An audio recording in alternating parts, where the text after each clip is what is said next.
Every American needs to see Angela Marsden's tearful video as she pours out her frustrations as a small restaurant owner in Los Angeles. Forced to drastically curtail her business during California's brutal shutdowns, she took out an $80,000 loan to meet all of the expensive requirements to move her dining outside and salvage what was left of her life's work. Instead, authorities arbitrarily changed the rules and shut her down again, a death sentence for her 10-year-old restaurant. Yet the same authorities permitted a film production company to offer the very same outdoor dining across the very same parking lot the day she had to close her business.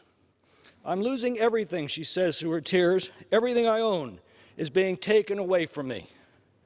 In Staten Island, police hauled a restaurant owner away in handcuffs for desperately trying to reopen his establishment just across the tracks from other restaurants where dining was allowed under precisely the same conditions. When asked to explain these capricious standards, California's Governor Gavin Newsom smarmed, "Oh, I'm deeply empathetic." Well, that must be a load off of their minds.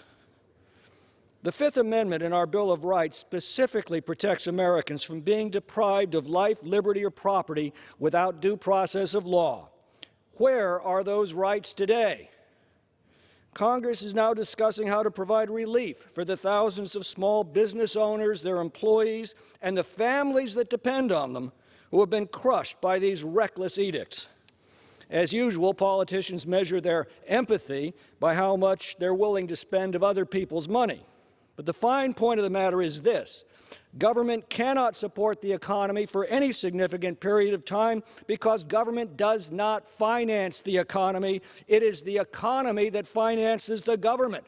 And when you shut down the economy, you shut down the revenues that go to the government. The only genuine relief from the COVID lockdowns is to end the COVID lockdowns. Why is it so hard for some people to understand that? By now, it ought to be obvious that the lockdowns have failed to contain this virus. After 9 months of this unprecedented experiment in social engineering, the virus continues to spread. Common sense should tell us that the more infectious a virus and the deeper it's already penetrated into a population, the less effective mass isolation will be. The plight of Angela Marsden and countless victims of these policies tell us clearly what we are very effectively accomplishing. We are destroying our society. We have set in motion countless avoidable deaths by suicide, drug and alcohol abuse, domestic violence, deferred health treatments, deferred health screenings, and poverty that will stalk us for many years to come. We have robbed our youth of a year of their educations. Nearly half of American retailers say they're now in imminent danger of permanently closing. Forbes magazine reports, quote, "The number one worry on most small business owners' minds now is the threat of more government-mandated business closures." 11 million Americans who had jobs in February no longer have those jobs today. Modern science and its many breakthroughs in immunology and epidemiology and virology has given us advanced treatments and vaccines unparalleled in human history.